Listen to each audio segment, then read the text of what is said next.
সিপিএলের ত্রয়োদশ আসর উদ্বোধনী ম্যাচে আজ সেন্ট কিটস ও নেভিক্সের কাছে 6 উইকেটে হেরেছে সাকিব আল হাসানের এন্টিগোয়া বারবুডা ফ্যালকনস। আর সাকিব আল হাসানের ব্যাটিং মোটেও টি-20 সুলভ ছিল না, তারও বিস্তারিত জানব প্রতিবেদনে। 2 মৌসুম পর ক্যারিবিয়ান প্রিমিয়ার লিগে সিপিএল ফিরেছেন সাকিব আল হাসান, কিন্তু তার ফেরাটা আশানুরূপ হলো না। বাংলাদেশি অলরাউন্ডার ব্যাটে বলে বিভিন্ন দিন পার করলেন সাকিবের দল এন্টিগোয়া বারবুডা ফ্যালকনসের শুরুটা ভালো হলো না। বাংলাদেশের সময় আজ শুক্রবার ভোরে শুরু হওয়া সিপিএলের ত্রয়োদশ আসরে উদ্বোধনী ম্যাচে সেন্ট কিটস ও নেভিক্সের কাছে 6 উইকেটে হেরেছেন এন্টিগোয়া।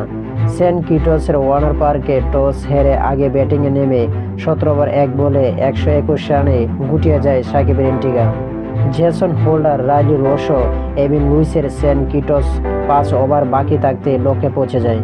ব্যাটিং অর্ডারের 6 নম্বরের নামা সাকিব 16 বলে করেন 11 রান। তার কচ্ছপ গতির ইনিংসে নেই কোনো বাউন্ডারি, পরে 1 ওভার বল করে দেন 6 রান, পাননি কোনো উইকেট। 10 রানে থাকতে একবার জীবনও পান সাকিব।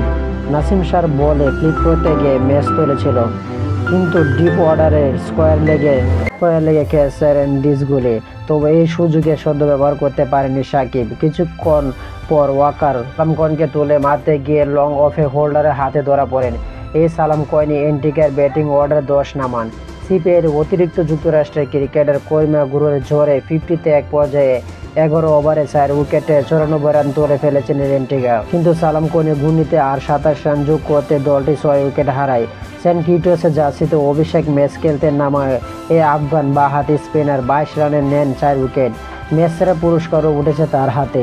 এন্টিগোয়া বারমুডা ফ্যালকনসের 17 ওভার 1 বলে 121 রান করে অল আউট হয়, আর সেন্ট কিটসের নেভিক্স স্টেডিয়াম 6 উইকেটে জয় হয়। তো আশা করি যারা টি স্পোর্ট গ্যালারি চ্যানেলে সাবস্ক্রাইব করেন সবাই টি স্পোর্ট গ্যালারি চ্যানেলটি সাবস্ক্রাইব করেন। ভিডিওটা ভালো